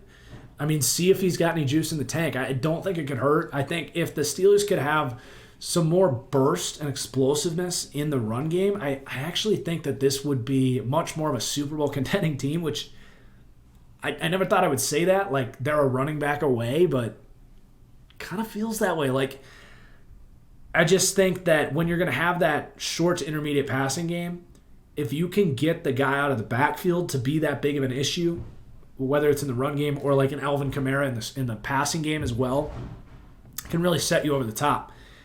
So I don't know if they're going to be able to pull that off midseason, but it kind of feels like that's actually what they need right now as a running back. I've never said that in the history of this channel. So wow, that was our full week in review. I'm just checking my notes to make sure I didn't miss any games. Doesn't look like it. I need to get through the mailbag very quickly. Girlfriend's waiting for dinner, but I can't let you guys down. You guys signed up. You guys came in big on Patreon this week. I don't have. I'm speechless. I'm literally speechless. I can't thank you guys enough. Your support on Patreon, it is the reason I'm able to put all this time into YouTube videos. It's the reason I'm able to do my rosters for Madden. It's the reason I'm able to do this podcast that doesn't have a sponsor right now because SeatGeek, you can't buy tickets for SeatGeek. So thank you. So many guys signed up. I'm so excited to bring you guys the exclusive picks this week. I'm planning on getting some film rooms up too. I know it's been short. I've been very busy with the deep dives and getting engaged and all that stuff, but I think I'm going to do a Drew Lock film room pretty soon. So I'm going to get through these Patreon questions. Just bear with me as I read through these. Hopefully you can, maybe I should move this mic a little bit back over this way. Okay. You liked my hypothesis that in the near future, teams may very well not overdraft project QBs like Mitch Trubisky, Justin Herbert, and potentially Justin Fields due to the high amount of starting quarterbacks already in the league. Assuming this trend does occur, what position, if any, would replace the quarterback, at least in terms of like positional value that could potentially get overdrafted? Wow, that's a really well thought question, JOR.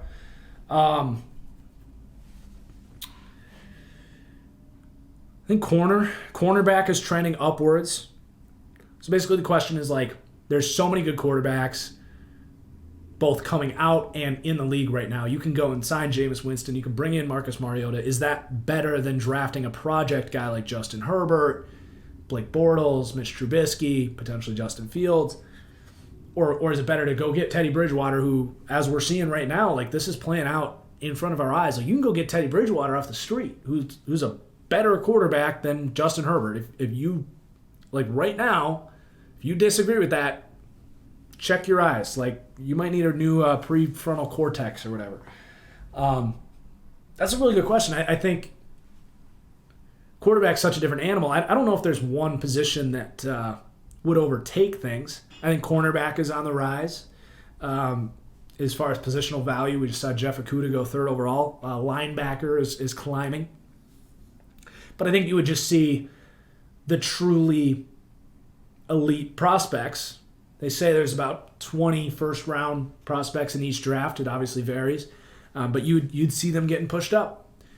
You're not going to get Derwin James with the 17th pick, for example, and that kind of thing where, instead of taking Justin Herbert, the Chargers are going to take Isaiah Simmons.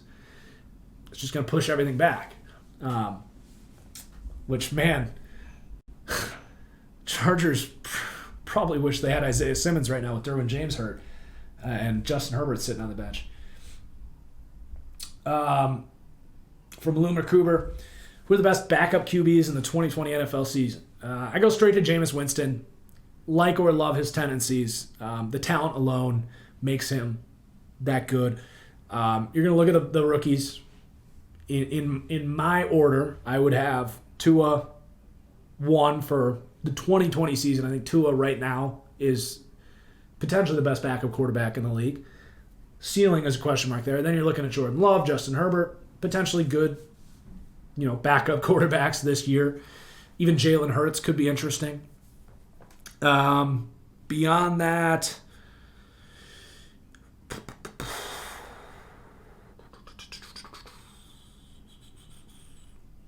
trying to think. I'm kind of drawing blanks here. You got the kid in San Francisco is kind of a Nick Mullins is kind of on people's radar as a backup that can play if anything happened to Jimmy. Andy Dalton obviously for Dallas would be at the top of that list. I think Andy Dalton might, if every backup quarterback stepped in to the starting role next week, I think Andy Dalton would probably be projected to be the most successful. Him and Jameis. Because that surrounding core in Dallas is so good. This is a question about the Madden roster. Do I plan on finishing the roster on Madden 20 PC? It's only available on PC if you use the Start Today mod, which if you're playing on PC and you're not modding it, you really should. Get if your PC isn't good enough, you don't you can't really run the mods. But there is a roster up. If you search TFG keywords, you should find it. And if you're in the Discord and you don't use the Start Today mod, let me know because I can send you the file. It's not up to date, but it is the roster with the rookies and everything. So let me know in the Discord. I don't know if this is actually a question from Micah.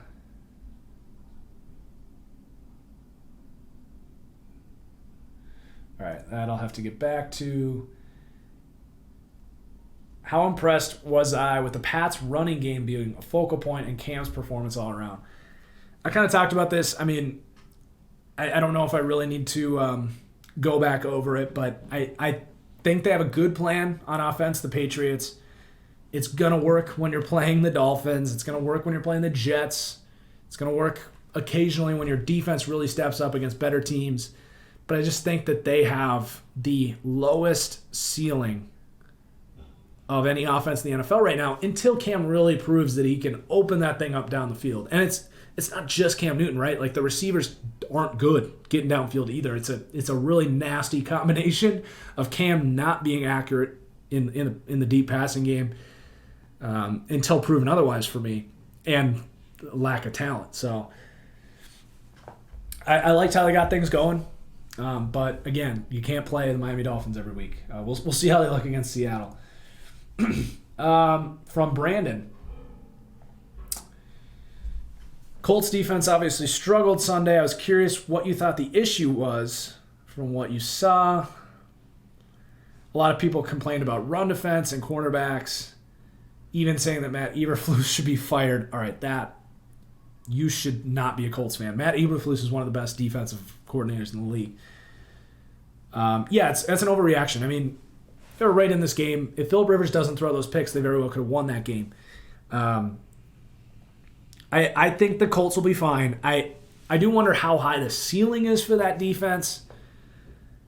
I thought Justin Houston looked good as a pass rusher. Buckner's only going to continue to get better there. They're hopefully can get Kamoko Toure back healthy. That would really help to have that full rounded pass rush there. I think it was mostly a matter of fact that they run a very vanilla defense. And Gardner Minshew actually, as low on the totem pole as Gardner Minshew is, like he's a really sharp quarterback, and he just kind of picked apart those zones. And the receivers made plays. It was just a bad week. Who did the Colts? I don't have time to look it up, but we'll see who the Colts play next week and if they can bounce back. I didn't think they looked that bad. It was just a bad week. They just got outplayed. They got kind of punched in the mouth from Jacksonville a little bit. Weren't expecting it. They were expecting to walk in there against a tanking team. It just didn't happen. And Phillip Rivers' first game with this offense. Give the Colts a couple weeks before we start trying to fire Matt Eberflus.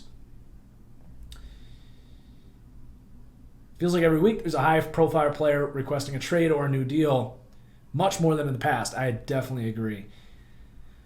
What are your thoughts on this trend, and do you see it continuing? I'm very anti-player empowerment because I think fans don't realize that that's usually bad for your team when the players have power. I think that's the number one reason I can't stay on the NBA.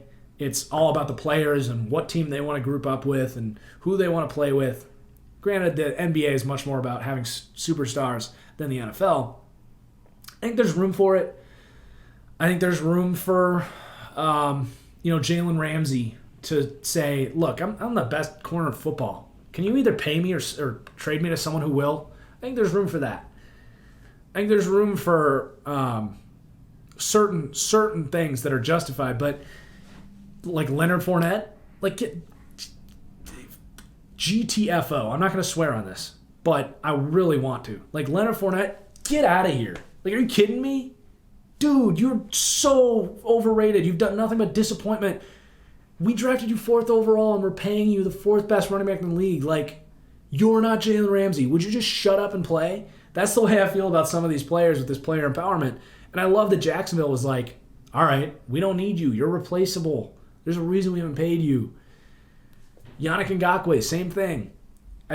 Stephon Diggs, are you really, you really want out of Minnesota with Kirk Cousins, who's not amazing, but, you got it pretty good in Minnesota, Stephon? You really want out because your target share isn't that high? Bro, come on. You really think things are going to be better with Josh Allen in Buffalo? I mean, you can go find out. We'll see. I'm mostly against it. I think there's something like Jalen Ramsey's case. Yeah, dude, I'm on a rookie contract. I walk the talk. I'm amazing. I've helped us win a lot of games. Can you please pay me? And they didn't pay him. So at that point, I think that's justified. But the problem comes when you get guys that aren't upper echelon, fully worthy of the money, doing that. Then that's where I'm like, just go. Just get out of here. We'll get a 2nd-round pick for you. You could be someone else's problem. I'm very much on the side of that. And that's why culture is so important. You want guys that want to be there. And it'll take pay cuts to play for you. Ceiling for the Jaguars. I think the ceiling is they could win the division with 9 wins. If Tennessee really regresses and only wins 8 games, which I think they'll still get to 9, maybe 10 wins. That was a big win against Denver. But if Houston and Tennessee and Indianapolis, they all have some things to figure out, I think. If they don't do that and Jacksonville wins some close games and gets a little lucky, I could see them scraping by a 9-win, division win, first-round exit. But that's way best case scenario. I think they'll win, what did I have, 4 games? I don't know how many games they're actually going to win, but maybe between 4 and 6, kind of like the Dolphins last year, where later in the season they kind of started clicking.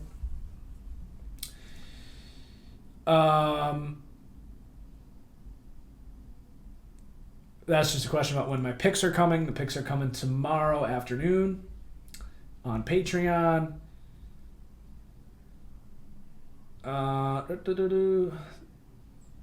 That's just another question. Okay, that's actually all of them. The rest of them are just questions about when the picks are coming on Patreon. So if you're listening to this, they're coming tomorrow. I'll try to respond to you guys here. But that is the first ever video podcast in the Fully Inflated Football podcast history. It was 2 hours long. Woo! That was fun. I'm going to drink some water and refresh the throat here. But thank you for for tuning in. Could potentially be a live show next week with a live mailbag, which would be a ton of fun. Let me know in the comments down below. Hit that like button. If we can get 1,000 likes on this, that'd be amazing. Peace out, guys. That was fun. Cheers.